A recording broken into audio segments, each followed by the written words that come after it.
अजितदादा शिंदेंना गद्दार बोले, मीही गाण्यात तेच बोललो. कुणाल कामराचा सोशल मीडिया पोस्टवरून पुन्हा निशाणा. टीकेबाबत शिंदेंची माफी मागण्यासही नकार. विरोधी पक्षात असताना शिंदेंवर केलेले गद्दारीचे आरोप योग्य. अजित पवारांचं पुवया उंचावणारं विधान. गद्दारी हा शब्द विरोधी पक्षनेता असल्यानं वापरल्याचा दावा. शिंदेंवरील व्यंगात्मक गाण्यानंतर कॉमेडियन कुणाल कामरा विरोधात शिवसैनिक आक्रमक. राज्यात ठिकठिकाणी कामराच्या फोटोवरती जोडे मारो आंदोलन करत तात्काळ अटक करण्याची मागणी. हा देखील आपल्याच सारखा निघाला. कॉमेडियन कुणाल कामराच्या समर्थनात संजय राऊतांचं नवं ट्विट. ये भी झुकेगा नाही म्हणत राऊतांकडून कामराचं कौतुक.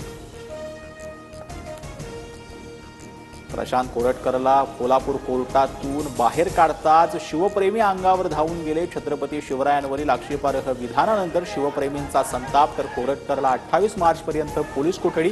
आरोपींच्या आवाजाचे सॅम्पल तपासणार. मंत्री जयकुमार गोरे प्रकरणामागे सुप्रिया सुळे आणि रोहित पवारांचा हात. शरद पवारांच्या राष्ट्रवादीतील नेते आरोपी तुषार खरातांच्या संपर्कात होते. मुख्यमंत्री फडणवीसांचा सभागृहात गंभीर आरोप. हो, पत्रकार म्हणून तुषार खरातांना ओळखते. लावा चौकशी, मी सहकार्य करेन. माझा फोनही तपासासाठी द्यायला हरकत नाही. मुख्यमंत्री फडणवीसांच्या आरोपांनंतर सुप्रिया सुळेंची प्रतिक्रिया. साताऱ्यात एका पत्रकार महिलेचा आवाज लोकांपर्यंत पाठवत होता. यावेळेला महिलेला न्याय देण्यासाठी आमचा एखादा फोन झाला असेल. फडणवीसांनी केलेल्या आरोपांना रोहित पवारांचं उत्तर. तर पुरावे असूनही गोरेंविरोधात कारवाई होत नसल्याची टीका. मुंबई हायकोर्टात सुनावणीआधी दिशाच्या वडिलांची पोलीस आयुक्तालयात तक्रार. आदित्य ठाकरेंचं उद्धव ठाकरेंनाही आरोपी करण्याची मागणी. तर आदित्य ठाकरे ड्रग्ज व्यापारात सहभागी. सालियान यांचे वकील निलेश ओझांचा आरोप.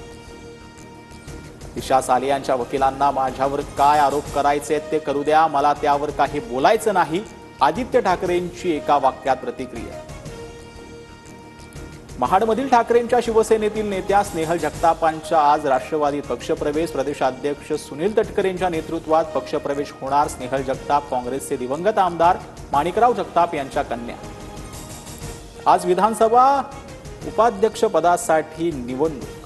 राष्ट्रवादीच्या अण्णा बनसोडेंनी एकमेव अर्ज भरल्यानं बिनविरोध निवडणूक होण्याची शक्यता. राहुल नार्वेकर सभागृहात घोषणा करणार. राज्यभरात ठिकठिकाणी अवकाळी पावसाची हजेरी. कोल्हापूर, कराड, सांगली शहरात अवकाळी पावसाची हजेरी. तर रत्नागिरीत ढगांच्या गडगडाटासह अवकाळी पाऊस. अनेक भागातील वीज पुरवठा खंडित.